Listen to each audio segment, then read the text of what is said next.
Hey guys, welcome back to the farm. I am sitting out here just having some coffee and just relaxing with Radar here. Just so he gets used to being around me, and so I just wanted to talk to you a little bit about what it is we do out here with these donkeys.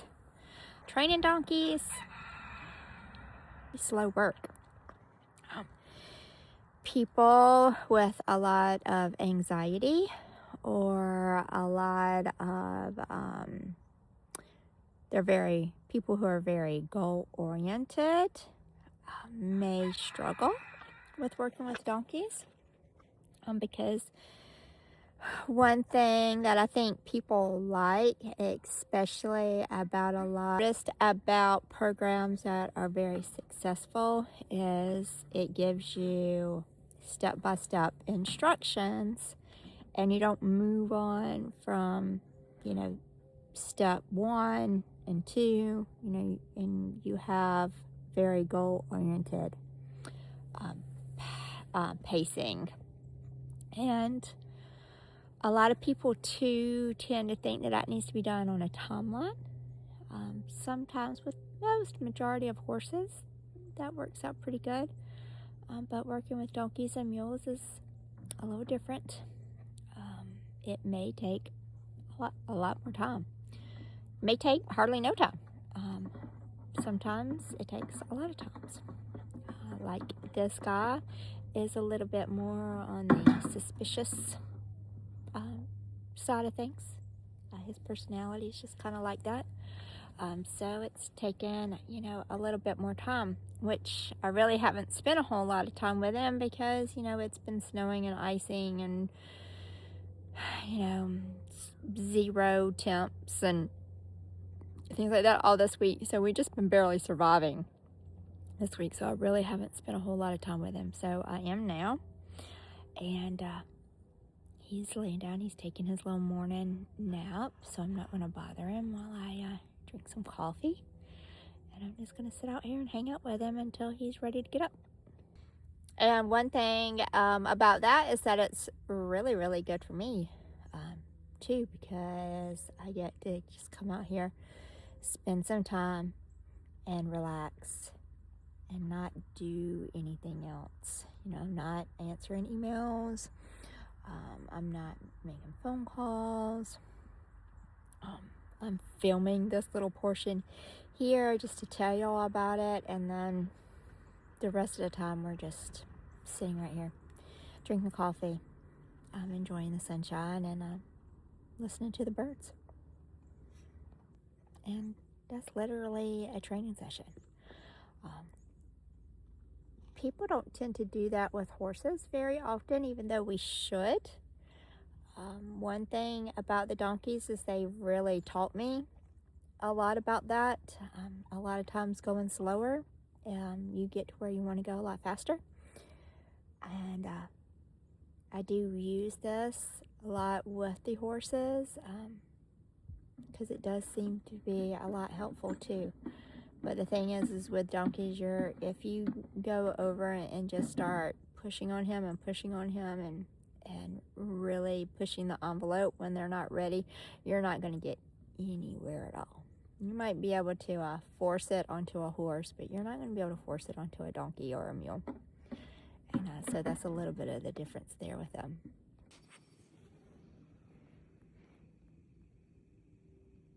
Hi.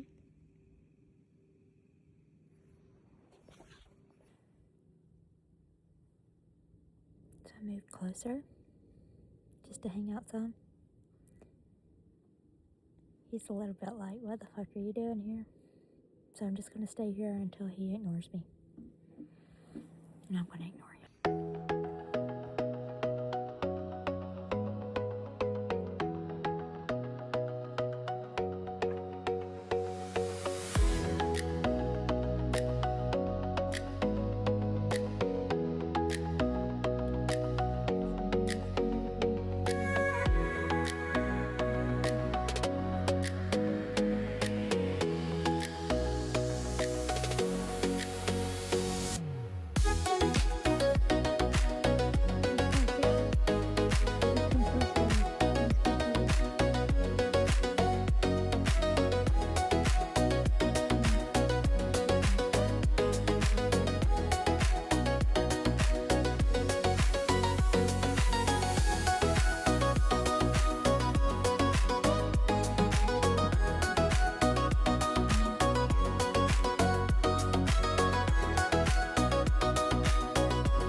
So I want to talk to y'all about what's going on in this part. He finally came up to me wanting to be scratched. Now this whole process probably took about 30 minutes of me sitting and ignoring him.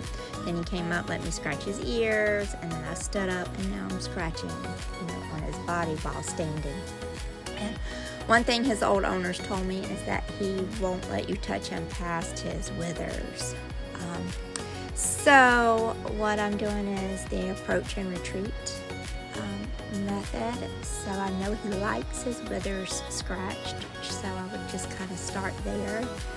And when he's nice and relaxed and he's really liking it, and then I'll retreat back up towards the ears and the face. I may give him a treat here or there, and then I'll just start working my way, back again. So it's just a lot of moving forward. So see, I got a little further there, and then I backed it right back up to the spot that he liked. Kept scratching, and then I just inch my way towards, the hind end. Just, giving light fluid rubs that he likes, and then maybe retreat all the way back, give a little treat, and then start again. And so this part of the process, I probably only did this maybe 5 minutes total, before I started, on anything else. And now I'm practicing putting my hands over both sides of his neck, and I'm rubbing down his face. So he's really uncomfortable with you getting around his nose, because he knows you're going to try to put a halter on him. And he also knows, like, if you're over the top of him, you're going to be trying to put a halter over him. So we're working really hard on making this really enjoyable for him. And it's a lot of the same processing is just, approach and retreat. Approach and retreat. He really loves his ears being scratched on the inside. And so I always end, with that part. Please don't knock my phone over. Radar.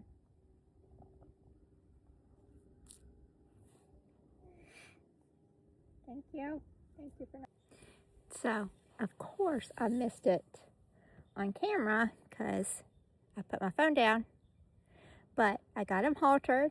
So when I start training one, I try to use the come along hitch, because donkeys are a little bit different than horses. So when you control a horse, you control it by its feet, right? So, people talk about it all the time. You want to move their feet to get control of the horse. You can control the feet, you can control the horse. It's different with donkeys. With donkeys, you control the nose. You don't have any control of that nose, that donkey's going to drag your ass literally wherever they want to go. So the come along hitch helps, with that. But I know he knows how to lead, but whenever a donkey is in a new place with a new person and a new style of training, especially one that is really sensitive and a little shut down, it's like starting all over again. I don't know if he's ever had a come along hitch, but anyway, we're gonna go for a little short walk around the pen and see how that goes. Tell you, it's gonna be slow. We ain't going nowhere fast, so y'all just hang in there.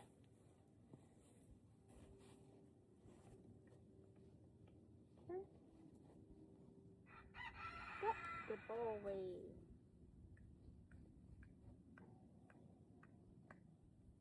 Good boy.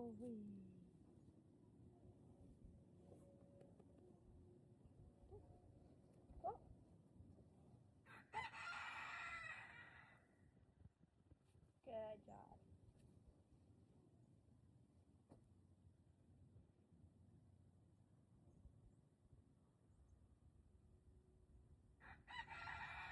Good boy.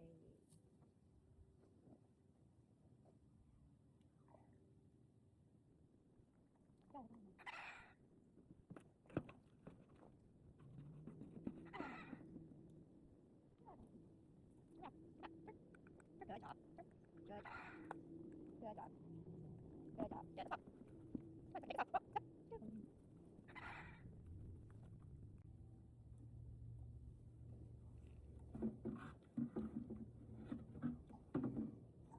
Good job. Good job, buddy.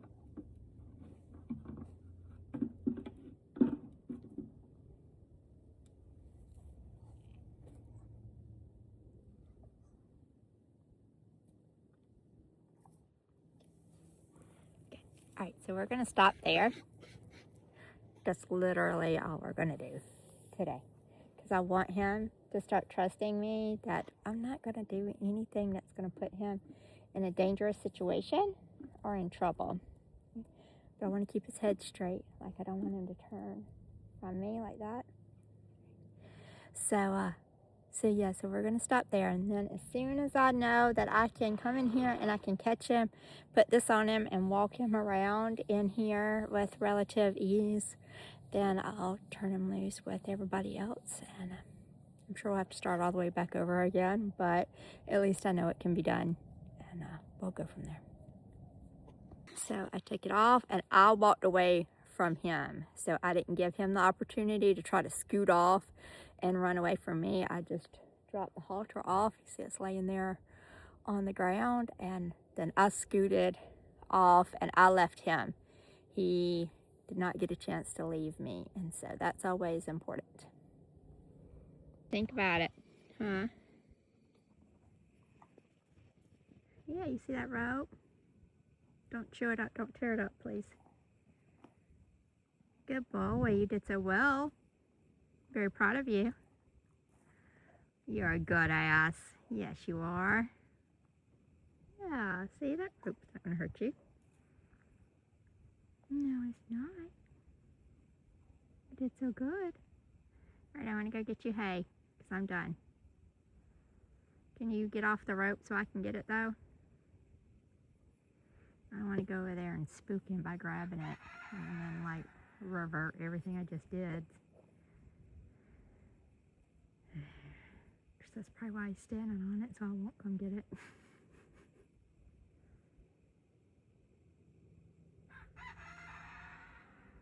Okay, all right. I guess it's your rope now. So I really hope y'all enjoyed that little session with Radar. Remember, this took about 45 minutes to an hour. The first 30 minutes or so was doing absolutely nothing but just sitting with him until he came over and became inquisitive about me. So never push yourself onto your donkey. Let them make the first move first. So I hope y'all really enjoyed that. Make sure you like, share, and follow. See y'all next time.